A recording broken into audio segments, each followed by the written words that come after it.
Andy, I've been paying close attention. Journalism is something that I studied when I was in college. I didn't major in it, but I took I did. Okay, numerous courses in it. But I never saw anything come to the forefront like it did in 2016 with Bernie Sanders. The corporate media made a point to discredit anything that he said, never show anything that he says, and all the while, everything that you're talking about, the environment, income inequality, healthcare, the economy, foreign policy, and so forth. It all came together.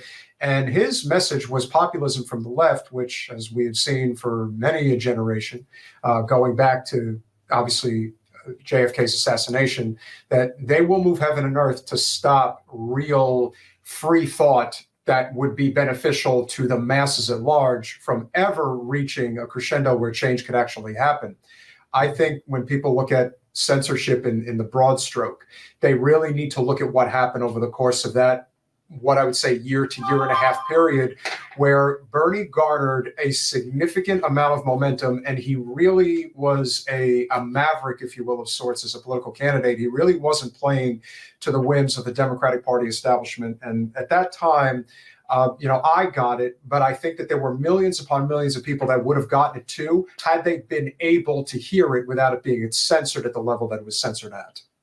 Yeah, I think, we're heading into what will be a tumultuous election year for sure. And it's useful to look back and glean lessons from previous cycles.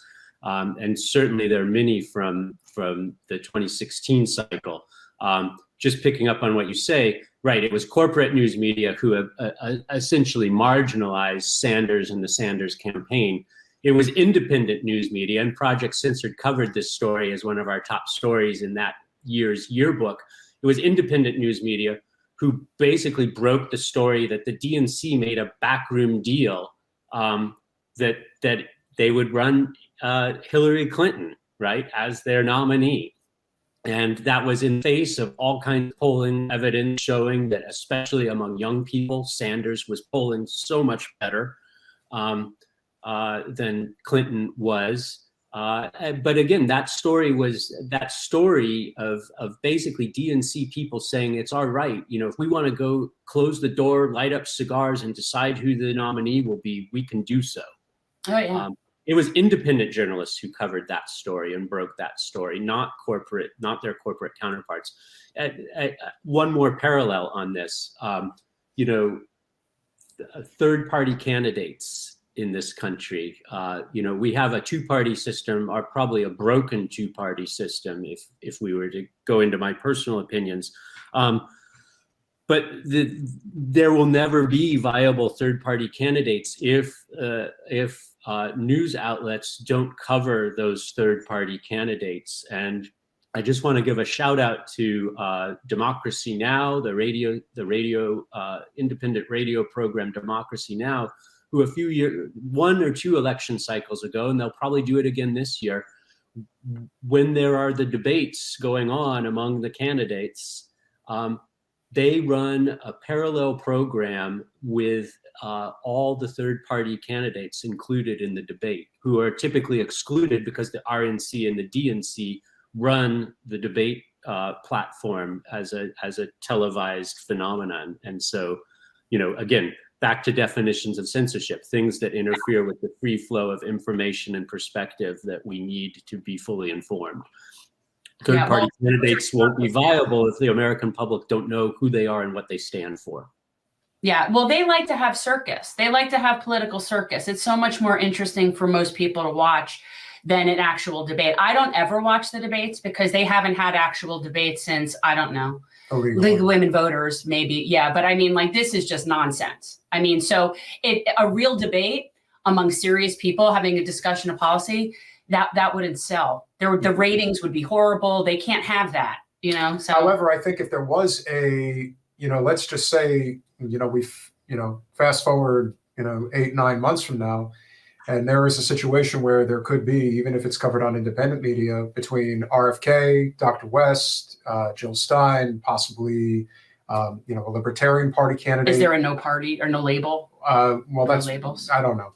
But point being is that if we are able to have that type of a debate, I am pretty confident in saying that that would probably be extremely substantive. Yeah. And you would see a diversity of perspectives on domestic issues, on foreign policy, that simply won't appear when we have the two-party candidates, whoever they end up being.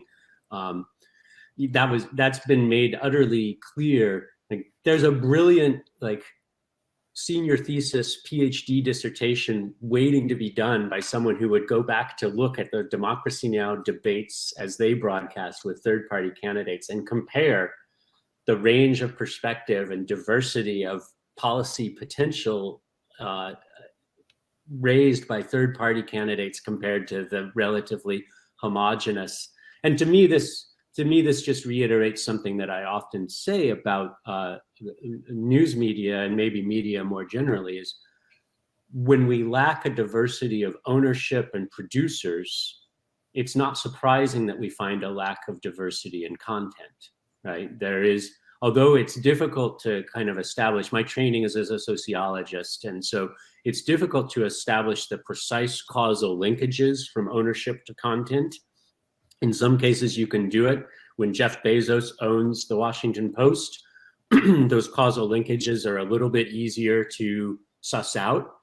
In other cases, it's more difficult, but you can definitely see broad patterns when you look, as Project Censored does, not on a 24/7 news cycle, but on what we call like 5212 news cycle, right? We look at kind of what happened over the last 52 weeks and 12 months.